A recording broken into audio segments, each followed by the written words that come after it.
give this man a chance. Nobody wants to do anything.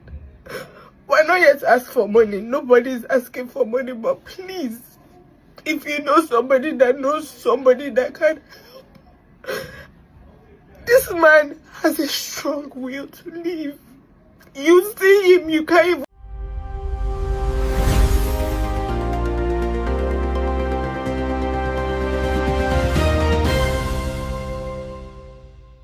mọ̀lẹ́bí àgbà òṣèré onísinimá àgbéléwò ní Táíwò Hassan lẹ́nu gbajúmọ̀ sí Ògògó ni wọ́n ti ń rawọ́ ẹ̀bẹ̀ sáwọn ọmọ Nàìjíríà máa pè fún ìrànwọ́ ìlera nítorí àìlera bàbá wọn. Ògògó ni wọ́n pé ó lárùn jẹjẹrẹ tó sì ti ń ṣe àkóbá tó pọ̀ fún wà nípele kẹrin lọ́wọ́lọ́wọ́ pẹ̀lú omijé lójú. Òun ni ọmọ rẹ̀ obìnrin ti wá sí ojú òpó ayélujára bí ó ṣe ń rawọ́ ẹ̀bẹ̀ sáwọn ọmọ Nàìjíríà wípé òun ò fẹ́ kí bàbá òun ó jẹ́ pé Olódùmarè nítorí àwọn dókítà oníṣègùn òyìnbó ni wọ́n ti gbìyànjú tiwọn àmọ́ lọ́wọ́lọ́wọ́ báyìí wọ́n ti dáwọ́ ìtọ́jú fún bàbá òun dúró. Ọ̀rọ̀ ẹ̀bẹ̀ náà ló fi sójú òpó ayélujára TikTok bó tilẹ̀ jẹ́ pé aṣòfin àgbà Solomon Ọlámilékan Yayi ti gbìyànjú tirẹ̀ àmọ́ ilé ìwòsàn ọ̀hún ti dá ìtọ́jú dúró. Bẹ́ẹ̀ ni òṣèré náà ló ń kígbe síta wípé òun ò fẹ́ kú látòrí ibùsùn tó wà. Arábìnrin náà tí wọ́n rọ àwọn ọmọ Nàìjíríà gbogbo eléyìí tí wọ́n bá mọ ọ̀nà kan tàbí òmíràn bí yálà nípa ti ìbílẹ̀ ni tàbí ti ìṣègùn òyìnbó kí wọ́n tètè ké sí mọ̀lẹ́bí nítorí àwọn ṣetán láti rí wípé bàbá àwọn ni ó pẹ́ láyé kàrin kése.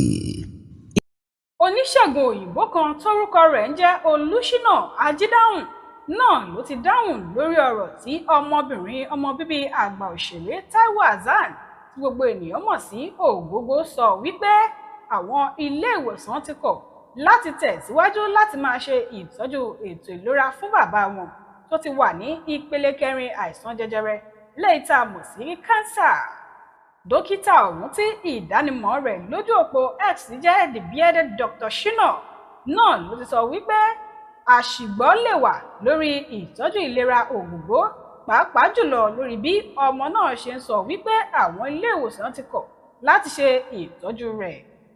Nígbà tó ń fèsì lórí ọ̀rọ̀ náà lọ́jọ́ Ajé Monday, ó ṣàlàyé wípé àwọn aláìsàn tó bá ti wà ní ìpele kẹrin àìsàn jẹjẹrẹ náà ló jẹ́ pé ó ṣeé ṣe kí wọ́n sún wọn lọ sí ìpele tó kàn yẹn palliative care lẹ́yìn tí wọ́n bá ti ṣe ètò ìlera chemotherapy àti àwọn ètò ìlera mìíràn tó bá wà ní àrọ́wọ́tó.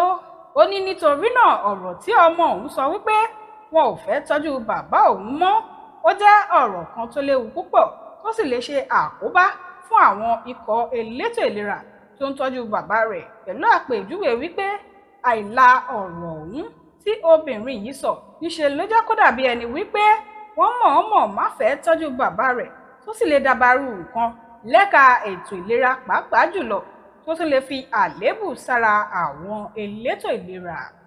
Bákan náà ló tún kí àwọn aráàlú nílọ̀ lórí gbogbo àwọn oògùn ìbílẹ̀ tí wọ́n sọ wípé ó lè ṣe ìwòsàn fún àìsàn jẹjẹrẹ tó ti wà ní ìpele kẹrin pẹ̀lú wípé kò sí oògùn ìbílẹ̀ kankan tó lè ṣe ìwòsàn fún àìsàn jẹjẹrẹ ní ìpele kẹrin bí kò ṣe pé níṣe ló tún máa ṣe àkóbá fún àwọn ẹ̀yà ara tó sì tún máa fi owó wọn ṣòfò. Ilé-ẹjọ́ tó wà ní ilẹ̀ Amẹ́ríkà kan lábẹ́ adájọ́ Beryl Howell ni wọ́n ti fún agbèfún ọba Jamin Piro láǹfààní láti ṣe àgbéta àwọn àkọọ́lẹ̀ tí wọ́n ní nípa ààrẹ Bọ́lá Ahmed Tinubu. Ilé-iṣẹ́ ìṣèwádìí ilẹ̀ Amẹ́ríkà kan tí wọ́n pè ní Baton Montague York ni wọ́n fi èyí léde lójú òpó ayélujára X wọn. Agbèfún ọba Piro lẹ́ni tó ń ṣojú ìṣèjọba ààrẹ Donald Trump eléyìí tí wọ́n yàn sípò lórí ọ̀rọ̀ náà ló ti bẹ̀rẹ̀ sí ní béèrè fún àfikún ọlọ́jọ́ mẹ́wàá níwájú onídàájọ́ náà ṣáájú kó lè tẹ̀lé àṣẹ tí wọ́n ṣègbé kalẹ̀ fún un. Àmọ́ onídàájọ́ Howell buwọ́lu ọjọ́ mẹ́rin péré máa sún gbèdéke náà di ọjọ́ 21 oṣù yìí. Iléeṣẹ́ olùṣèwádìí náà wá nàka sí ẹjọ́ náà gẹ́gẹ́ bí ilé ètò ti pẹ́lẹ̀ láì lójútùú máa pé ọdún bíi 3 rèé tọ́rọ̀ náà ti wà níwájú ilé ẹjọ́. Àwọn àkọọ́lẹ̀ tí iléeṣẹ́ ọ̀hún béèrè fún òun ni àwọn nǹkan tó ní nǹkan ṣe pẹ̀lú ẹ̀sùn ṣíṣèfàyàwọ́ oògùn olóró wọ orílẹ̀-èdè Amẹ́ríkà wá tí wọ́n fi kan ààrẹ Bọ́lá Ahmed Tinubu. Àwọn afurasí ajínigbé ni wọ́n ti jí àgbẹ̀ kan gbé ìyẹn Adékúnlé ní ìlú Òkùà Ẹgbẹ́ ìjọba ìbílẹ̀ Ìwọ̀ Oòrùn Yàgbà ní ìpínlẹ̀ Kogi. Ìṣẹ̀lẹ̀ ọ̀hún ló ṣẹ̀ lọ́jọ́ 27 oṣù kẹjọ ọdún yìí nítòsí ilé ẹ̀kọ́ Comprehensive College. Adékúnlé ló fi ilé rẹ̀ sílẹ̀ lọ sórí oko lọ́wọ́ ọ̀sán ọjọ́ náà kí ó tó dẹni àwátì. Lójú ẹsẹ̀ làwọn ẹbí rẹ̀ mú ariwo pa kí gbogbo ìlú ó tó bẹ̀rẹ̀ sí ní wá. Àwọn ará ìlú ni wọ́n ti ń kígbe síta sétí ìjọba wípé wọ́n gbọ́dọ̀ wá ọ̀rọ̀ kan fi ṣàdá lórí wàhálà tí ń bẹ́ńlẹ̀. Arábìnrin kan ni wọ́n máa ti rí òkú rẹ̀ nínú ọgbà ilé ìjọsìn kan ní ìlú Òṣogbo ìpínlẹ̀ Ọ̀ṣun. Bí wọ́n ṣe rí òkú náà ni wọ́n ṣe àkíyèsí pé ọrùn ọwọ́ rẹ̀ ló ti dàwátì. Alukoro iléeṣẹ́ ọlọ́pàá nílẹ̀ yìí Annie Ìníẹ̀dù ló fèyí léde lọ́jọ́ àìkú máa pé lójú ẹsẹ̀ ni àwọn ọlọ́pàá ti débi ìṣẹ̀lẹ̀ ọ̀hún. Pẹ̀lú iṣẹ́ ìwádìí olóògbé náà ni wọ́n dùnbó bíi màálù yọ ọrùn ọwọ́ rẹ̀ kúrò.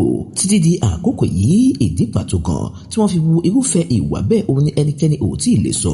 Lójú ẹsẹ̀ ni wọ́n gbé òkú rẹ̀ lọ sí ilé ìgbé òkú pamọ́ sí wá ṣèlérí àti wá àwọn amòṣìkà tí wọ́n wà láabi náà jáde.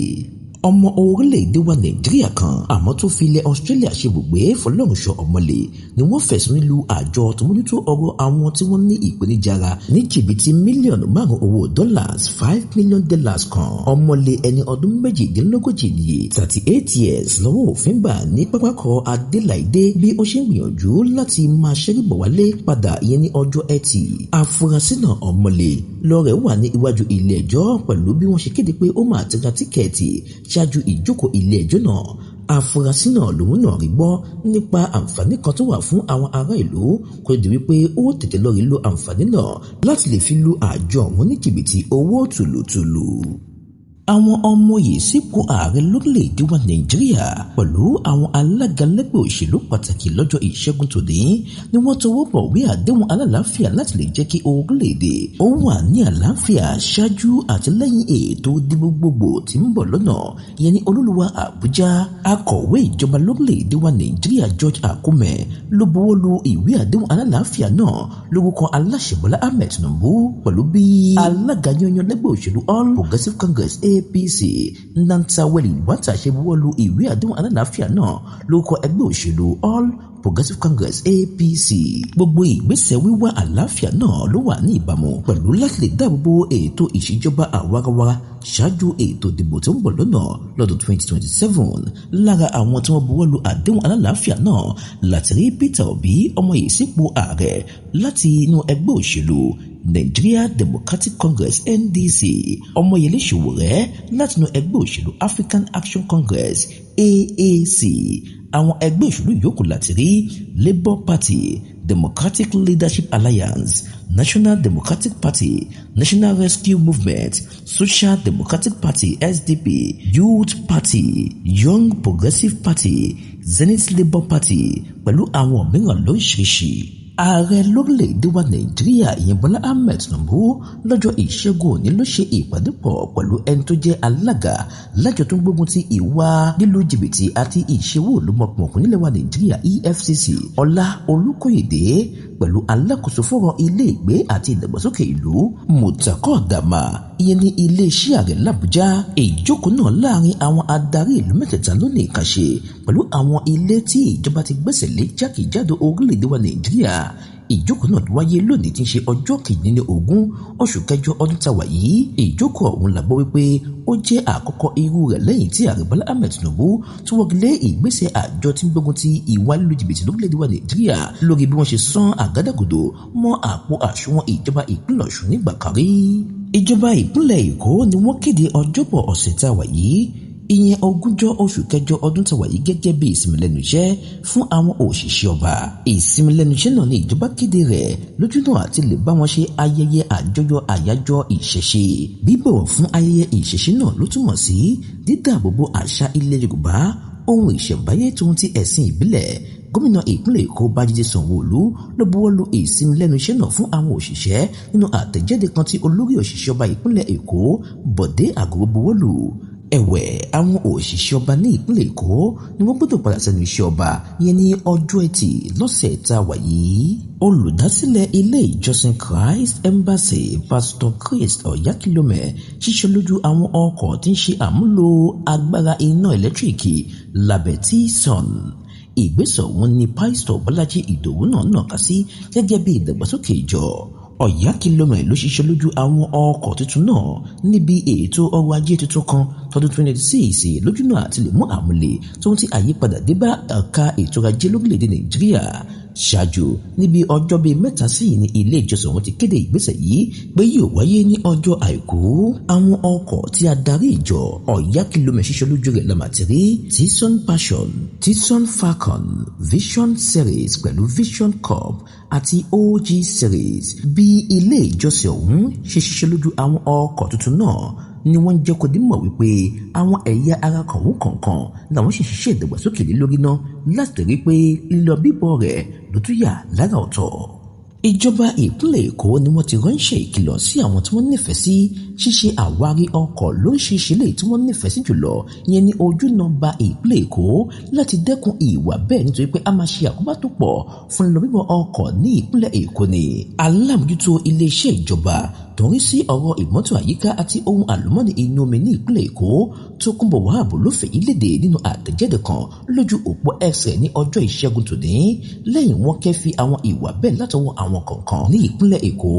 Wàhábù kìlọ̀ fún àwọn tí wọ́n nífẹ̀ẹ́ sí arúfẹ́ ìwà kí wọ́n máa ṣe àwárí àwọn ọkọ̀ tí wọ́n nífẹ̀ẹ́ sí ìyẹn lójú òpópónà ọba láti dè nínú irúfẹ́ ìwà bẹ́ẹ̀ nítorí a máa ṣe àkóbá tó pọ̀ fún lọ bíbọ̀ ọkọ̀. Kódà ó dàbí ẹni tọ ẹ̀tọ́ àwọn awakọ̀ òun lójúmọ́lẹ̀ ni. Ó wá rọ àwọn ará ìlú tí wọ́n nífẹ̀ẹ́ sí àṣà ṣíṣe àwárí àwọn ọkọ̀ lóríṣiríṣi láti lọ sí àwọn ilé ìta ọkọ̀ tí ń bẹ ní ìpínlẹ̀ Èkó nítorí wọ́n láǹfààní láti ya àwọn fọ́nrán tó ń ti àwọn àwòrán ọkọ̀ bẹ́ẹ̀ sílẹ̀ fún ìgbáládùn ara wọn àti àwọn mìíràn tí ọ̀rọ̀ kan lẹ́ka ọkọ̀ ní wíwá ní ìpínlẹ̀ Èkó ni. Ó pé ìjọba ni wọ́n ń gbé ìgbésẹ̀ ọ̀hún láti lè dáàbò bo ẹ̀mí àti dúkìá àwọn ará ìlú tí ń bẹ ní ìpínlẹ̀ Èkó kí ọ̀rọ̀ ààbò ìpínlẹ̀ Èkó ó tún lè fẹsẹ̀ múlẹ̀ yàtọ̀. Ilé ẹjọ́ gíga ìjọba àpapọ̀ tó fìdí kalẹ̀ sí ìpínlẹ̀ Èkó sọ àwọn méjì kan sẹ́wọ̀n olóṣù mẹ́fà 6 months lórí ṣíṣe pàṣípàrọ̀ ayédèrú owó náírà. Onídàájọ́ Àlùkò ti ilé ẹjọ́ gíga ìjọba àpapọ̀ tó wà ní Ìkòyí ló gbé ìdájọ́ ọ̀hún kalẹ̀ tako àwọn afẹ̀sùnkàn méjèèjì ìyẹn Mùtáírù Ọmọ́wùmí Táwà pẹ̀lú Faith Chikújẹkú lọ́jọ́ Ìṣẹ́gun òní lẹ́yìn tẹ́jọ́ tí ń gbógun ti ìwà lílu jìbìtì àti ìṣòwò mọ̀kùmọ̀kù nílẹ̀ wa Nàìjíríà wọ́ àwọn méjèèjì tuurutu ó di ilé ẹjọ́. Àjọ EFCC ni wọ́n fi èyí léde lójú òpó X wọn nínú àtẹ̀jáde kan lọ́jọ́ Ìṣẹ́gun òní. Àwọn afurasí náà ni wọ́n gbé ilé ẹjọ́ lọ́tọ̀ọ̀tọ̀. Táwọn ni wọ́n fẹ̀sùn ṣíṣe pàṣípàrọ̀ $50,000 owó náírà 850,000 naira kan. Bẹ́ẹ̀ lówó ọ̀hún jẹ́ ayédèrú owó náírà pọ̀nbélé. Ìyẹn ní gbọ̀ngàn ayẹyẹ Salamage Event Center nílẹ̀ Èkó lọ́jọ́ 15 oṣù keje ọdún táwa yìí. Àmọ́ Chukwujekwu ni wọ́n fẹ̀sùn kíkiri mílíọ̀nù kan ẹ̀sùn mẹ́ta owó náírà kan 1.3 million naira tó tún jẹ́ owó ayédèrú pọ̀nbélé. Kódà igba náírà 200 naira ni ó jẹ́ kìkìdá owó ọ̀hún ní ìpínlẹ̀ Èkó ìyẹn ní ọjọ́ kan náà. Àwọn agbẹjọ́rò àwọn afurasí méjèèjì ọ̀hún ni wọ́n ń bẹ̀bẹ̀ máa rọ ilé ẹjọ́ láti ṣíjú àánú wo àwọn oníbàárà tàwọn kí ilé ẹjọ́ ó tún wá padà wá gbẹ́sẹ̀ lé àwọn dúkìá tó ti ohun ìní àwọn afurasí méjèèjì ọ̀hún wá sọ wọ́n sẹ́wọ̀n olóṣù mẹ́fà péré 6 months tó fún wọn láǹfààní láti san $50,000 owó náírà 50,000 naira dípò dídí èrò ọgbà ìtúnwàṣe. Aya aláṣẹ nílẹ̀ wa Nàìjíríà Olúrẹ̀mí Tinubu ló ti fún ọmọdé kan Mọ́rẹ́níkejì ẹ̀bùn Olúwa Joshua ẹni ọdún 5 years lẹ́bùn owó tòlótòló ìyẹn mílíọ̀nù 10 owó náírà 10 million naira lórí bí ó ṣe fún alára rẹ̀ ya àwòrán ẹni tó jẹ́ aya aláṣẹ Bọ́lá Ahmed Tinubu pẹ̀lú ọwọ́ ara rẹ̀. Ọmọ náà ló gba ẹ̀bùn náà lọ́wọ́ obìnrin àkọ́kọ́ lórílẹ̀‐èdè wa Nàìjíríà ìyẹn nílùú Abẹ́òkúta ní ìpínlẹ̀ Ògùn. Aya ààrẹ Tinubu gómìnà ìpínlẹ̀ Ògùn Ọmọọba Dàpọ̀ Abíọ́dún tó ń ti aya gómìnà Abíọ́dún ni wọ́n jọ dúró sí ẹ̀gbẹ́ ọmọ náà láti bá ya àwòrán pọ̀ lójú náà a lè ṣe kóríyá fún ọmọ ọ̀hún. Ọmọ náà ló ya àwòrán Olúrẹ̀mí Tinubu sílẹ̀ kí ó tó gbélé màmá lọ́wọ́ láti lè fi ṣe àfihàn ẹ̀bùn rẹ̀ fún gbogbo mọ̀túnmọ̀wá.